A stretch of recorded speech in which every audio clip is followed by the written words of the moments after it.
മാതൃഭൂമി പോലുള്ള വലിയ പുസ്തകത്തിൽ ഞാൻ അതുമായി ടീച്ചറെ കാണാൻ വേണ്ടി ടീച്ചർ പുളിഞ്ചോട് എന്ന് പറഞ്ഞ സ്ഥലത്ത് പെൻഷൻ വെച്ചിട്ട് ഇങ്ങനെ ഇരിക്കുക. ടീച്ചർ എന്നെ ഓർമ്മ ഉണ്ട് ചോദിച്ചു. ടീച്ചർ എന്നെ നോക്കിയിട്ട് ചോദിക്കുക, മറക്കുക. ഞാൻ പറഞ്ഞു ഇതൊന്ന് വായിച്ച് നോക്ക്.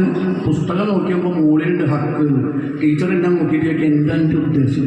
ഞാൻ പറഞ്ഞു ഇതൊന്ന് വായിക്കേ.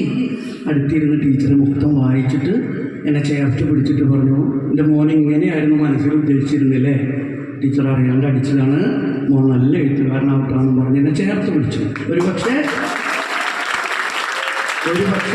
ആ ടീച്ചറുടെ പ്രാർത്ഥന കൂടി ഉണ്ടാവാം ഇപ്പോൾ മാഷ് വിളിച്ചിട്ട് ഞാൻ ഇവിടെ വരാനുള്ള ഒരു കാര്യം. അപ്പോൾ എനിക്ക് തോന്നി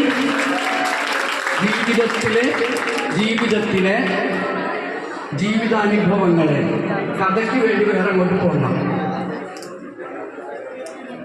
പോരടിച്ചോ? കഥയ്ക്ക് വേണ്ടി എങ്ങോട്ട് പോകണ്ട, നമ്മുടെ ജീവിതാനുഭവങ്ങൾ മതി.